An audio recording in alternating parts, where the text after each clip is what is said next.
Let's talk about the ending to Francis Lawrence's adaptation of Stephen King's The Long Walk. My name is Julia Marchesi. I am a lifelong constant reader who has read everything Stephen King has written, and The Long Walk's in my top 5.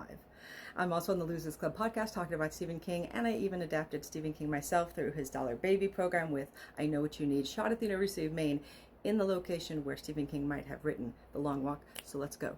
As a constant reader, when you go in to see a Stephen King adaptation, you are always prepped for the ending to be different, because almost always it is. And rarely does a changed ending improve, I will say. There are a few that springs to mind, of course, but this is something that you're always prepped for. Spoilers for both the book ending and the movie ending here. Now, I do have a whole other video that talks all about the book's ending in detail, but in short, Stebbins and Garrity are the last two to walk. Stebbins has a real reason for winning. His father is the Major, and he knows that by asking to be taken to his father's house, his Major will be exposed, and Stebbins will be able to create some real change in the dystopian future that they're living in. Garrity, on the other hand, doesn't really have a reason, and he kind of just has to survive, and this is the reason he goes forward.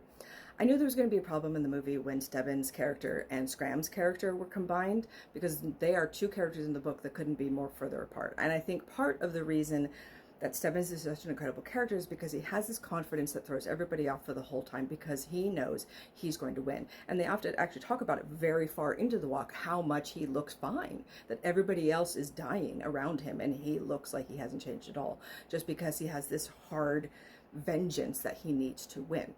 So when you combine him with Scram, you make him this flesh and blood character, and then take him out, it kind of takes away the strength of his character arc, which I was a little bit sad about. But I would like to point out that Stebbins' strategy is a non-violent way to create change in the society. Now, Pete does just sit down in the book like he says he's going to when he's ready to die, but here we have him and Garrity slugging along at the last, shoulder to shoulder. Pete tries to sacrifice himself for Garrity. Garrity says no, then Garrity sacrifices for Pete, and one of the last things he yells at him is, "I love you." So in the story, it is pretty explicit that Pete and Raymond have a bisexual romance going on, as well as a friendship. And this is the most they kind of hint at, I think, in the movie is here. And I think I'm glad that they did that. But to have Pete then turn around, a character who's been talking the whole movie about he wants to find light because his life was filled with so much darkness, to have him then turn around and choose violence and shoot the Major. And I understand it's in vengeance for Ray, and I understand the Major needs to die, but what a different kind of ending.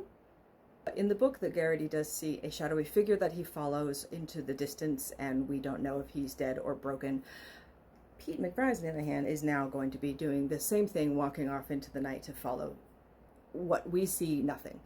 I did go to a screening with the producer, Roy Lee, who said that they did shoot an ending where they had a shadowy figure for him to follow, and that it confused audiences. So they just went to a road, which leaves it still more ambiguous, which I think is fine. The ending of the book is quite ambiguous. I think it would have been cool to have Pete see the other walkers ahead of them in their shambling limps, you know, the way Hank walked and the way Harkness walked when his ankle was broken and all that kind of stuff, like to have him follow them and be in the long walk forever, because he is quite broken. But they do, so I don't know if this ending is trying to be more helpful. I'm not sure. But what I love about movies is you go see The Long Walk, I go see The Long Walk, and we see completely different movies, even we're seeing the same movie, you know? So is there another way that you're interpreting the ending? I don't want to discount the loyalty and friendship that is built between the characters of Garrity and Pete, because I think both of the actors are so tremendous, and they really do such a fantastic job with giving everybody such a powerful reason, you know, because I think in the book, Stebbins is really the only one that has a reason, and that's why everyone feels like, even Garrity, that Stebbins should win, because he has a real legit reason. So I think to do a kind of flip-flop where now everybody has a big reason, Garrity has a big reason, Stebbins has a big reason, Pete has a big reason, I feel like that's kind of the Hollywood ramp up bit of it that I don't need.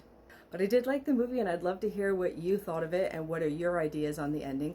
And if you would like to talk to me about anything Stephen King, let's do it. Long days and pleasant nights, gunslingers. All things serve the beam.